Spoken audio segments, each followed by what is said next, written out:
Lo pernah gak sih merasa kesepian padahal hidup lo lagi baik-baik aja? Keluarga ada, temen juga banyak, atau kadang lo punya gebetan atau punya pacar, tapi tetap merasa kesepian. Dan kesepian ini tuh sifatnya gak kelihatan, kadang gak disadari karena ya hari-hari kita tuh ceria aja. Tapi kalau dilihat lebih dalam, digali lagi di ruangan yang sunyi, atau kita lagi sendirian di sebuah ruangan gitu ya, di kondisi tertentu, rasanya masih ada yang kurang atau gak penuh aja gitu hatinya. 2 minggu lalu gue baru aja namatin series yang judulnya Baby Reindeer di Netflix yang membuat gue teringat beberapa tahun silam soal kecerobohan gue dalam mencari dan menemukan cinta. Dan 5 tahun terakhir, gue juga beberapa kali menemui teman-teman atau kenalan gue yang punya kejadian serupa kayak yang ada di series Baby Reindeer. Sebelum gue bahas lebih lanjut, selamat datang di Bicara Cinta dalam edisi Vlogcast Romance yang kali kesekian ini. Di channel ini gue sering membahas buku, film, ataupun series-series yang berhubungan dengan tema-tema cinta dan relationship. Jadi kalau lo suka dengan tema-tema tersebut, boleh subscribe dulu channel gue dan jangan lupa nyalain notifikasinya biar lo gak ketinggalan. Di episode ini gue akan membahas 2 hal besar ya. Yang pertama, refleksi gue terhadap series Baby Reindeer di Netflix. Dan yang kedua, soal misi gue tahun ini yaitu reconnecting yang sudah sempat gue lakukan di Lebaran dan paruh Ramadan kemarin. Anyway, dalam 3 minggu ke belakang gue merasa juggling banget sama berbagai kegiatan. Apalagi nih setelah Lebaran, H+1 sampai H+7 gue full silaturahmi dan halal bihalal, ketemu banyak orang. Setelah gue kelar, gue langsung balik ke Jakarta dan gue bantuin nikahan temen baik gue, Cherry, yang jadi 911 gue selama ini. Kelar, istirahat cuman sehari gitu ya. Setelah itu baru kerja lagi menyesuaikan dengan pace Jakarta. Gue juga ikut komunitas baru dan gue ada kerjaan-kerjaan MC juga. Jadi ya lumayan ya, gue pengen libur sebenarnya tapi belum bisa. Dan alhamdulillah gue masih punya banyak kegiatan sehingga itu jualah yang bisa ngecharge baterai atau energi sosial gue. Nah, seperti yang gue sebutkan sebelumnya bahwa gue akan ngasih beberapa poin penting soal Baby Reindeer di Netflix, sebuah series yang mengingatkan gue pada kejadian-kejadian buruk yang pernah gue lakukan dan pernah gue alami. Dan harapannya ketika gue nge-share ini gak akan terjadi lagi ke teman-teman gue atau kenalan gue atau teman-teman yang sudah menyimak video ini. Jadi series Baby Reindeer bercerita tentang seorang cowok komedian nih ceritanya yang diperankan oleh Richard Gere, namanya Donnie Dunn, yang kesengsem nih sama seorang cewek bernama Martha yang diperankan oleh Jessica Gunning, yang ternyata Martha ini adalah seorang stalker atau penguntit ulung yang terus-menerus meneror Donnie. Ada beberapa reviewer film yang mengatakan kalau Martha ini punya gangguan psikologis yang namanya erotomania. Gue langsung dong googling erotomania itu apa, dan setelah gue cari, ternyata erotomania ini adalah gangguan psikologis yang ditandai bahwa seseorang tertarik dan tertambat atau mencintai dia, padahal kenyataannya enggak. Nah, gue temukan satu artikel di Siloam Hospital yang mengatakan kalau erotomania ini tuh berbahaya karena pengidapnya bisa menguntit berhari-hari, meneror, mau SMS atau WhatsApp atau apapun namanya, berkirim pesan tanpa merasa bersalah sama sekali, ataupun dia langsung mengganggu privasi orang lah ibaratnya, sampai akhirnya di kasusnya Donnie dan ini Martha tuh sempet nabok mukanya Donnie pakai gelas kaca. Dan pengidap erotomania ini juga kesulitan menerima fakta bahwa orang yang menurut dia tertarik sama dia tuh sebenarnya nggak tertarik sama sekali gitu. Tapi dia susah menerima fakta itu. Nah, ketika dia susah menerima fakta, dia akan berbuat hal-hal buruk gitu. Misalnya ngamuk atau marah-marah atau teriak-teriak atau bahkan bisa mencelakakan orang di sekitarnya. Di series ini, Donnie dan Martha ketemu di sebuah bar. Nah, Donnie ini ceritanya barista, terus Martha ini pelanggan baru. Terus ya udah kan mereka ngobrol, enak nih ternyata, bisa diajak ngobrol panjang. Setiap hari Martha selalu ke bar. Sampai-sampai nih udah beberapa kali Martha kayak udah terlalu nyaman kali ya sama Donnie. Bilang cinta, bilang sayang, manggil beb,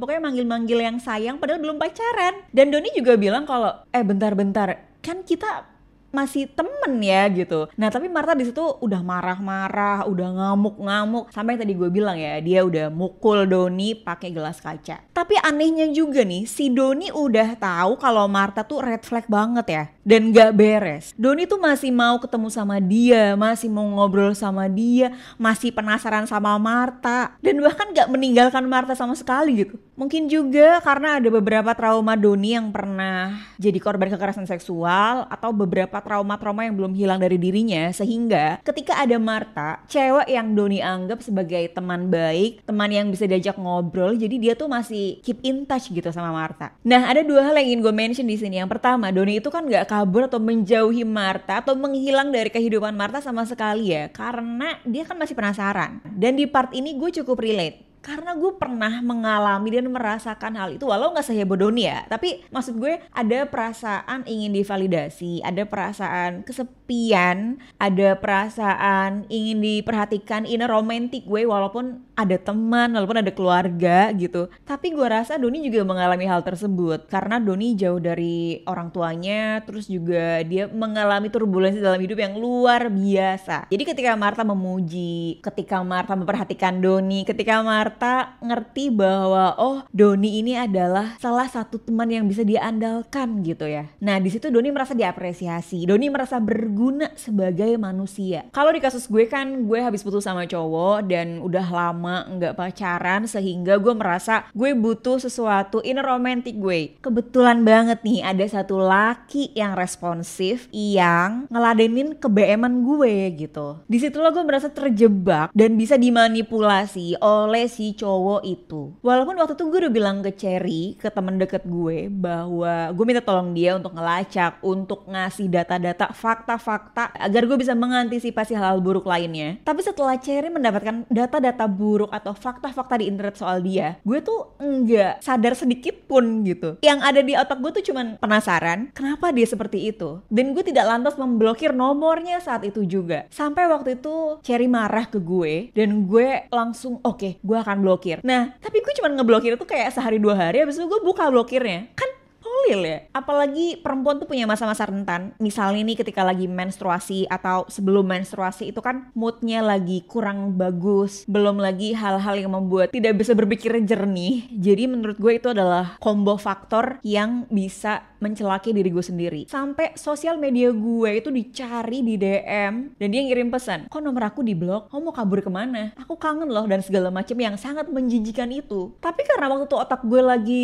tolol-tololnya kali ya, jadi gue tuh ngerasanya tidak berbahaya gitu. Aduh, gue sulit banget sih menjelaskan ini, tapi setelah gue ini udah jernih ya otaknya sekarang dan udah sadar, gue ngerasa gue beruntung banget gue punya sahabat kayak Cherry yang bisa mengingatkan gue dan marahin gue. Juga gue beruntung karena tidak terjadi hal-hal yang lebih buruk. Nyatanya banyak cewek yang jadi korban dia yang lebih parah lagi gitu. Kedua, orang-orang yang jadi korban stalker, scammer, or something like that itu bukanlah orang-orang yang tidak berpendidikan. Kenalan dari manapun, please double check, triple check. Sesuatu yang gak beres itu bukan berarti selalu negatif ya. Misalnya kayak mau ngasih hadiah, traktir makan, atau apapun deh yang baru kenal tuh udah langsung kayak lo gampang banget nih attach-nya sama gue. Dan kalau misalnya lo penasaran Baby Reindeer ini di Netflix seperti apa, boleh ditonton dan nanti boleh kasih komen kalau lo udah nonton. Selanjutnya soal reconnecting nih, salah satu misi yang gue bikin di awal tahun dan sudah gue lakukan di paruh lebaran kemarin. Berawal dari tahun lalu ada beberapa teman gue menikah dan gue jadi bikin oret-oretan soal bagaimana pernikahan impian gue, siapa aja tamu yang gue undang, gue nikah di mana dan segala macam. Ya walaupun belum tahu nikahnya kapan, tapi gue udah mempersiapkan itu sejak dini, dan disitulah titik balik atau turning point. Gue mempertanyakan banyak hal, misalnya,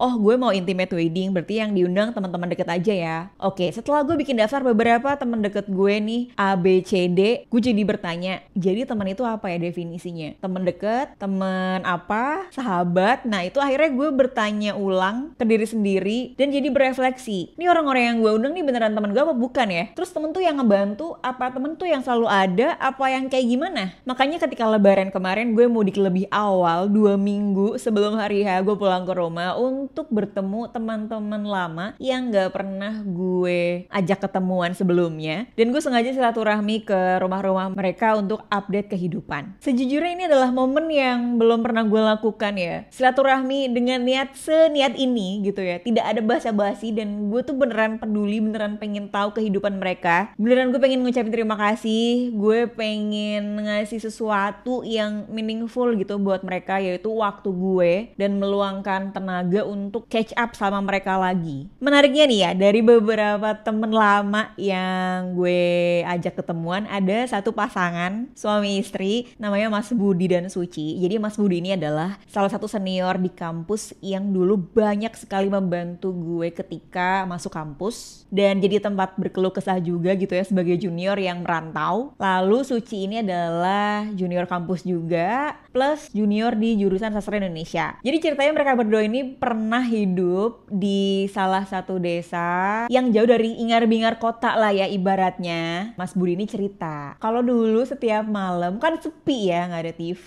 cuma ada suara jangkrik gitu kan. Dan mereka berdua tuh selalu dengerin podcast gue di Spotify sebagai teman malam dan teman tidur gitu. Ketika Mas Budi bilang gitu gue shock banget ya, karena pertama kan kami udah lama gak kontakan, mungkin lebih dari 10 tahun ya gak ketemu juga. Terus yang kedua, podcast gue itu kan isinya soal problematika cinta usia dewasa muda yang belum nikah, sementara Mas Budi udah punya anak 3 gitu. Jadi kayak aku masih dengerin gitu, emang relate ya, emang menarik ya buat pasangan gitu. Terus ada lagi nih momen ketika reunian teman SMP. Lo bayangin ketika reuni itu kan lumayan susah ya menjalin obrolan yang dalam, karena kan kita jadi kayak pengen say hi ke semua orang dan ya udah, karena memang bukan momennya untuk menjalin deep talk. Tapi ada satu temen gue cewek namanya Aisyah yang udah lama gak kontakan, mungkin lebih dari 10 tahun ya. Pas kami lagi ngobrolin soal kenapa ada temen SMP kami yang menikah sama temen SMA kami. Di tengah obrolan Aisyah nyeletuk, kurang lebihnya gini, nah iya bener kan emang kayak gitu, kayak yang dibilang di YouTube-nya Ida. Hah? Perasaan episode yang itu belum ada reelsnya gitu. Maksud gue kan kalau taunya dari reels agak make sense, karena reels tuh random banget algoritmanya gitu ya, alih-alih dengan YouTube. Terus dia bilang gini, walaupun aku udah berkeluarga, udah punya anak, aku tuh ngikutin loh konten kamu. Ternyata konten-konten gue masih bisa dinikmati sama mereka juga ya gitu. Ya terlepas gue gak tahu juga ya apakah karena teman sendiri, apa karena emang orangnya kenal dan segala macam. Dan yang paling penting adalah rezeki tidak harus selalu dalam bentuk materi ataupun uang. Bisa teman-teman yang baik, teman-teman yang suportif, teman-teman yang selalu membantu kita ketika kita lagi dalam kesulitan gitu kan, walaupun beda kota, jarak membentang. Dan somehow lewat konten-konten yang gue bikin ya, walaupun konten gue gak sempurna dan tidak jelas kadang-kadang, itu tuh bisa connecting people, karena akan selalu ada orang-orang di sekitar kita yang akan mendukung kita, percayalah. Dan sebelum gue mengakhiri Vlogcast Romance ini, gue ingin berterima kasih ke Cherry yang kemarin sudah menikah juga, happy wedding, yang selama ini jadi 911 gue dan sudah menampar-nampar gue, menemani gue sampai saat ini. Sudah berapa ya, 8 tahun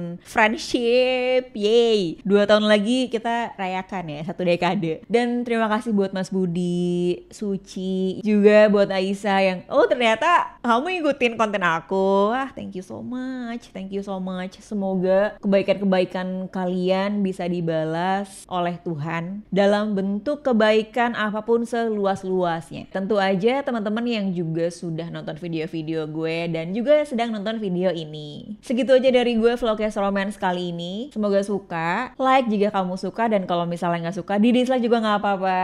Jangan lupa subscribe dan bagiin ke sosial media ataupun ke teman kamu kalau kamu merasa video ini berguna dan bisa ngebantuin orang-orang yang lagi butuh nonton video ini. Jangan lupa kasih komen di bawah ataupun rekomendasi buku, series, film apapun bertema relationship yang sekiranya bisa gue bahas di kanal ini. Next time gue akan bahas beberapa buku yang bertema relationship juga, jadi tungguin aja videonya ya, karena masih baca dan masih dibikin nih videonya. Thank you udah nonton, sampai jumpa di episode berikutnya.